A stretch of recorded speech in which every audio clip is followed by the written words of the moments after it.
గోవాలోని night club అగ్ని ప్రమాదం కేసులో కీలక పరిణామం చోటు చేసుకుంది. ఈ ఘటనలో 25 మంది మరణానికి కారణమైన క్లబ్ యాజమాన్లు గౌరవ్, సౌరభ్ లూత్రాలు థాయిలాండ్లో దాక్కోవడానికి చేసిన ప్రయత్నం విఫలమైంది. ఇక ఈ సోదరులను మంగళవారం ఉదయం థాయిలాండ్ పోలీసులు భారత్కు పంపించారు. ఇండిగో విమానం ద్వారా తరలించారు. ఇక మధ్యాహ్నం 1:45 వీరు ఢిల్లీకి చేరుకోగా పోలీసులు వీరిని కస్టడీలోకి తీసుకున్నారు. బుధవారం రోజు కోర్టులో హాజరుపరిచే అవకాశం ఉన్నట్లు తెలుస్తోంది.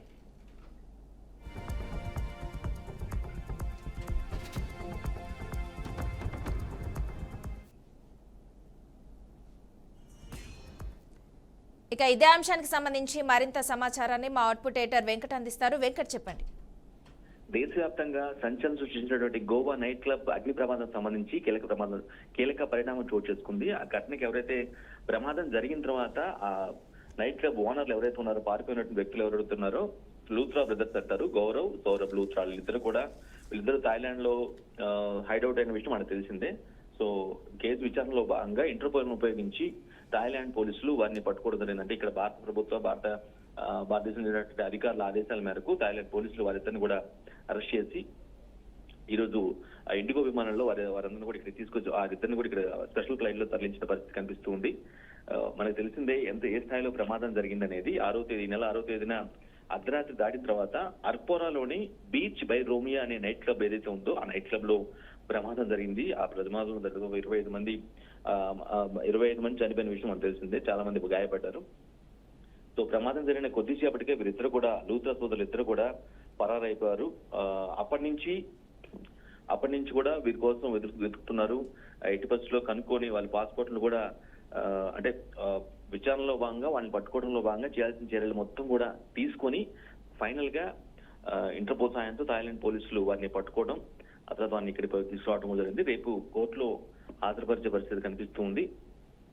అంటే ఎంత స్థాయిలో దానికి ప్రమాదానికి జరిగిన తర్వాత వాళ్ళ ఆ విధంగా అక్కడ పరారయ్యారు అని వెంటనే అంటే ఆ పరారయ్యారు అని చెప్పడంలోనే ఆ విషయంలోనే తెలుస్తూ ఉంది. వాళ్ళు ఖచ్చితంగా అందులో ఎక్కడ ల్యాబ్స్ ఉంది, ఆ ల్యాబ్స్ లో బాగానే ప్రమాదం జరిగింది, ఆ ప్రమాదంలో 25 మంది చనిపోయారని మనకు స్పష్టంగా అర్థమవుతుంది.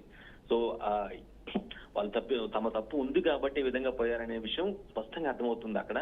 సో అందుకే చాలా సీరియస్ గా కేసు తీసుకున్నారు. ఎందుకంటే ఒకరిద్దరు కాదు, ఆల్మోస్ట్ 20 నైట్ క్లబ్ కనుక జనరల్గా ఉత్సాహంగా జోష్ఫుల్ గా వస్తూ ఉంటారు, యంగ్స్టర్స్ వస్తూ ఉంటారు. సో దాన్ని ఎంతో ఆనందంగా గడపడానికి వచ్చినట్టు వ్యక్తుల యొక్క జీవితాలు మంటల్లో కాలిపోయిన పరిస్థితి కూడా మనం చూసాం కాబట్టి సో కేసుని చాలా సీరియస్ గా తీసుకున్నారు. దాన్ని దర్యాప్తులో భాగంగా స్టెప్ బై స్టెప్ వెళ్తూ వాళ్ళిద్దరు ఎక్కడున్నారు ఏంటి, ఇద్దరు సోదరులు గౌరవ్, సౌరభ్ లూత్రాలు ఇద్దరు కూడా ఓనర్స్ ఎక్కడున్నారు అనే విషయం పైన పూర్తి స్థాయిలో దృష్టి పెట్టి వారి యొక్క విచారణలో దర్యాప్తులో చివరికి వారిద్దరిని కూడా పట్టుకొని థాయిలాండ్ పోలీసు సాయంతో పట్టుకొని తీసుకొచ్చి ఢిల్లీకి తీసుకురావడం జరిగింది. ఢిల్లీకి తీసుకొచ్చిన వెంటనే గోవా పోలీసులు అదుపులో తీసుకొని విచారిస్తున్నారు. ప్రస్తుతం ఏంటి ప్రమాదానికి ఎందుకు మీరు పారిపోవాల్సి వచ్చింది, ప్రమాదం జరగటానికి ఏదైతే కారకాలు ఉన్నాయో వాటిని మీరు ఎందుకు పట్టించుకోలేదు, ఎందుకు నిర్లక్ష్యం వహించారు వాటి పట్ల, మీకు అంత విధంగా జరుగుతుందని తెలియదా, ఆ ల్యాబ్స్ చేయటం వల్లే, ఆ నిర్లక్ష్యం వల్లే కదా ఇంత ప్రాణం పోయిన అనే విషయాన్ని మొత్తం పూర్తిగా అంటే కేసు దర్యాప్తులో భాగంగా వాళ్ళ దగ్గర నుంచి స్టేట్మెంట్లు తీసుకుని చాలా ప్లాన్డ్ గా చాలా స్టాండర్డ్ గా ఒక నివేదిక తయారు చేసి కోర్టులో సబ్మిట్ చేస్తారు. కోర్టులో సబ్మిట్ చేసిన తర్వాత కోర్టు ఏమంటుంది, వారికి రిమాండ్ ఇస్తుందా లేదంటే మరింత సమాచారం కోసం ఇంకేం చేస్తారు ఏంటనేది మాత్రం ముందుంది. బట్ ఓవరాల్ గా ఒక పెద్ద బ్రేక్ త్రూ అయితే జరిగింది గోవా నైట్ క్లబ్ ప్రమాదం సంబంధించి. ఇప్పటి వరకు హైడౌట్ లో ఉన్నటువంటి పరారీలో ఉన్నట్టు 6వ తారీఖు ఇన్సిడెంట్ జరిగిందంటే ఇప్పటి వరకు రోజు మన 16వ తారీఖున ఆల్మోస్ట్ 10 రోజుల పాటు కనిపించకుండా పోయినటువంటి వ్యక్తులు ఎవరైతే ఉన్నారో పట్టుకొని విజయవంతంగా తీసుకురావడం జరిగింది. నెక్స్ట్ కోర్ట్ ప్రాసెస్ ఏ విధంగా ఉంటుందనేది తెలియాల్సి ఉంది. Manasa. Okay, thank you Venkat.